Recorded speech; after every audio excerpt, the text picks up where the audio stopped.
Salam, እንዴት ናችሁ? ደህና ናችሁ ወይ? Bonjour, j'espère que vous allez bien. Aujourd'hui, on va voir le temps imparfait. እንዴት ናችሁ? ደህና ናችሁ ወይ? ሳምራይት ነኝ። ዛሬ ደግሞ imparfait በፍሬንች ወይም imperfect tense በዲቴል እናያለን ማለት ነው። አጠቃቀሙን ኮንጁጌት እንዴት እንደምታደርጉና ኤግዛምፕሎችን እናያለን። አብራችሁን ቆዩ።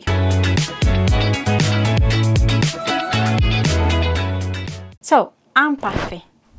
ይሄ ልክ ባለፈው እንዳልኳችሁ ያለፈ አክሽንን ለመናገር ወይም ስላለፈ ነገር ስታወሩ የምትጠቀሙት ቴንስ ነው። ሶ ብቻውን imparfait እንዴት ነው የምንጠቀመው? እንዴት ነው ኮንጁጌት የምናደርገው? እንዴት ነው አረፍተ ነገር ምን መሰርተው የሚለውን ነገር በዲቴል ላሳያችሁ እሞክራለሁ። መጀመሪያ quand utiliser l'imparfait መቼ ነው imparfait የምንጠቀመው? አንደኛ አክሲዮን አቡቴል ባለፈ ሰዓት ልምዳችሁን ማለት ነው። ለምሳሌ በልጅነታችሁ የምታረጉት የነበረ ልምድ ከሆነ ባለፈ ሰዓት ሆኖ ግን ልምድ ስታወሩ እና ደግሞ ሪፒቲሽን ያለው ድግግሞሽ ያለው ነገር ከሆነ ማለት ነው። በፓስት ውስጥ ሪፒቲሽን ድግግሞሽን የሚያሳይ ቴንስ ነው ማለት ነው። ለምሳሌ quand j'étais petit j'ai joué au foot tous les samedis ልጅ ያለው ሁሉ ጊዜም ቅዳሜ ኳስ እጫወት ነበር። quand j'étais petite je jouais au foot tous les samedis ወይም quand j'étais petite ልጅ ያለው je partais ወይም j'allais à l'église tous les dimanches ልጅ ያለው ሁሉ ጊዜ እሁድ ቤተክርስቲያን እሄድ ነበር። quand j'étais petit ልጅ ያለው j'allais OK quand j'étais petit j'allais tous les jours à l'église alors ከዛን ደግሞ ሁለተኛው imparfait የምንጠቀምበት ደግሞ description de le passé ባለፈ ሰዓት ዲስክራይብ ስታረጉ ነው። ሁኔታው እንዴት ነበረ? አየሩ እንዴት ነበረ? ኳስ ጨዋታው እንዴት ነበረ? ኦኬ ጌሙ እንዴት ነበር ያላችሁ ዲስክራይብ ስታረጉት ነው ማለት ነው። ያ ማለት ሊዬ ቦታውን ሊሆን ይችላል። የድሮ ወይም የልጅነት ጓደኛችሁ ምን እንደምትመስል የነበራችሁ ሪሌሽን ስለ ሰዎች ስታወሩ ስለ በሰዓቱ የተሰማችሁ ስሜት ሊሆን ይችላል። j'étais contente ደስተኛ ነበርኩ ስትሉ ሊሆን ይችላል። ስለ ሜቲዮ ወይም ስለ ኢንቫይሮንመንቱ ስለ ነበረው ዌዘር ስታወሩ ሊሆን ይችላል። ለምሳሌ il faisait froid ይበርድ ነበር። il faisait froid et le ciel était gris ይበርድ ነበር። ከዛ ደግሞ ሰማዩ ግሪ ነበር ያ ማለት ጭጋጋማ ነበር ስትሉ ማለት ነው። elle avait les cheveux longs ለምሳሌ ስለ ልጅነት ጓደኛችሁ ያወራችሁ ረጅም ጸጉር ነበራት ብትሉ የሷን ጸጉር ዲስክራይብ አረጋችሁት ማለት ነው። elle avait les cheveux longs ኦኬ ረጅም ጸጉር ነበራት elle avait። ከዛን ሶስተኛው ደግሞ action en cours en interrompu par une autre action ለምሳሌ እያነበብኩ ያለ የሆነ ነገር ተፈጠረ። ምግብ እየሰራው ነበረ ከዛ ጓደኛዬ ደወለልኝ ልትሉ ትችላላችሁ።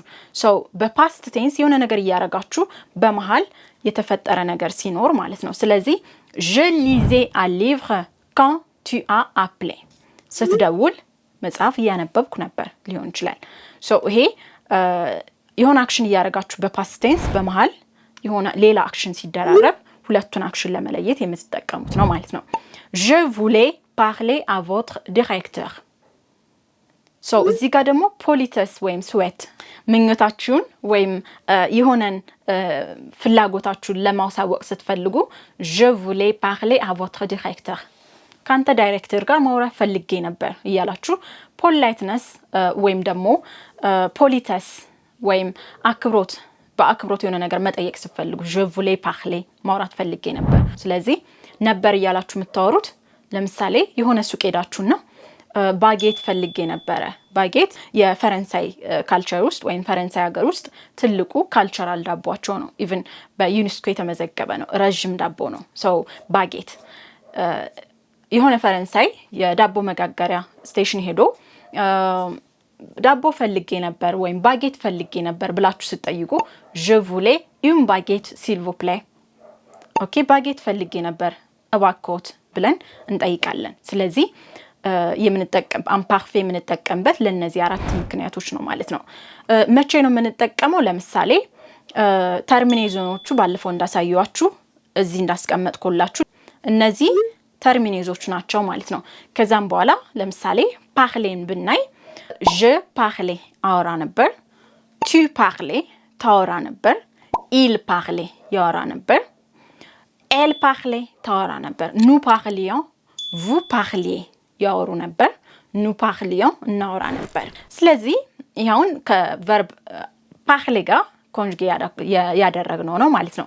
ስለዚህ አንድ ሳብጀክት ወይም አንድ ቨርብን ኮንጁጌ ስታረጉ አንደኛ ራዲካሉ አለ ኢአር ካጠፋችሁ በኋላ ከዛ ተርሚኔዞኖች ቅድም የነገርኳችሁን ማስገባት ነው። ከዛ በጣም ቀላል ነው ማለት ነው። ስለዚህ አሁን ደግሞ ኤክስፕሬሽኖችን እናያለን። ለምሳሌ አምፓርፌ ስትጠቀሙ tous les jours ድግግሞሽ ብለን የለ አምፓርፌ ስንጠቀም ስለዚህ ሁል ቀን tous les jours chaque jour እያንዳንዱ ቀን souvent often ወይም ሁል ጊዜ souvent ኦኬ ሁል ጊዜ d'habitude በተለምዶ እነዚህን የመሳሰሉ ስትሉ እነዚህን ኤክስፕሬሽኖች ስትጠቀሙ አምፓርፌ ትጠቀማላችሁ። አሁን ኤግዛምፕል እናያለን። quand j'étais petit je jouais avec mes amis ልጅ ያለው ከጓደኞቼ ጋር ጫወት ነበር። il était ወይም il faisait froid ይበርድ ነበር። ስለ አየሩ ስታወሩ የአየሩን ሁኔታ ለመግለጽ il faisait froid ይበርድ ነበር። ከዛ il pleuvait souvent en automne በኦቶምን ሲዝን ጊዜ ሁል ጊዜ ይዘንብ ነበር። il pleuvait souvent ሁል ጊዜ ይዘንብ ነበር። አሁን ለእናንተ ኮምፔር ለማድረግ እንዲመቻችሁ ዘንድ ሁለት አረፍተ ነገሮችን እናያለን። ለምሳሌ je lisais አነብ ነበር፣ j'ai lu un livre hier። አሁን j'ai lisais አነብ ነበር ካላችሁ አምፓርፌ ነው። j'ai lu un livre hier ካላችሁ ግን ትናንት ነው ያነበባችሁት ፓሴ ኮምፖዜ ነው ማለት ነው። ይሄን ይመስላል። አሁን ኤግዛምፕሎችን አይተን ይሄን ቪዲዮ እንጨርሳለን። quand j'étais petit dash au foot tous les samedis quand j'étais petit ልጅ እያለሁ je ከዛ joue ያለ መጫወት እንዴት ነው አረፍተ ነገር መሰሩት። quand j'étais petit je jouais avec mes amis quand j'étais petit je jouais au foot avec mes amis ልጅ ያለው ከጓደኞቼ ጋር ኳስ ጫወት ነበር። être አለ መሆን የሚለውን ቨርብ ተጠቅመን ደግሞ ፓሴ ኮምፖዜ እንሰራለን። ለምሳሌ nous étions très contents de notre voyage በእኛ ጉዞ ደስተኞች ነበርን። ኦኬ ይሄውን በዛ ሰዓት ምን እንደተሰማችሁ ወይም ደስተኛ ነበራችሁ አዝናችሁ ነበር የሚለውን ነገር ዲስክራይብ ለማድረግ የሚጠቅም ቴንስ ነው ማለት ነው። nous étions très contents de notre voyage በጉዟችን ደስተኞች ነበርን። chaque été እያንዳንዱ ሳመር ላይ chaque été elle allait ኦኬ à la plage እያንዳንዱ ሳመር ወቅት ላይ ወደ ባህር ዳርቻ ትሄዳለች። ፕላዥ የባህር ዳርቻ ማለት ነው። ስለዚህ chaque été እያንዳንዱ ሳመር ላይ ወደ ፕላዥ ትሄዳለች። chaque été elle allait à la plage pleuvoir መዝነብ። ስለዚህ ስለ ዌዘር ስታወሩ il pleuvait souvent en automne በኦቶምን ሲዝን ጊዜ ሁሉ ጊዜ ይዘንብ ነበረ። regarder ማየት። ለምሳሌ ሁሉ ጊዜ ማታ ማታ ፊልም የምታዩ ከሆነ ወይም ቴሌቪዥን የምታዩ ከሆነ tu regardais tous les jours la télévision tu regardais la télévision le soir tu regardais እዚህ ጋር regarder እና regarder ይለያያል። tu regardais toujours la télévision le soir ኦኬ ሁሉ ጊዜ ማታ ማታ ቴሌቪዥን ታይ ነበር። tu regardais la télévision tous les jours alors ስለዚህ ዛሬ ለአምፓርፌ ለtemps imparfait ወይም ለአምፓርፌት ቴንስ ያዘጋጁላችሁ ኮርስ ይሄን ይመስል ነበር። አብራችሁን ስለቆያችሁ ከልብ አመሰግናለሁ። ኮርሱን እንደተጠቀማችሁ ተስፋ አደርጋለሁ። ከዛ ደግሞ ሐሳብ አስተያየታችሁን ኮሜንት ላይ አስቀምጡልኝ። ሁሉ ጊዜም ፕራክቲስ ማድረግ ደጋግማችሁ መስራት ይጠበቅባችኋል። በፈረንሳይኛ ውጤታማ ለመሆንና በቶሎ በዛ ቋንቋ ለማውራትና ኮሙኒኬት ለማድረግ ለመቻል ማለት ነው። አብራችሁን ስለቆያችሁ ከልብ አመሰግናለሁ። መልካም ቀን። au revoir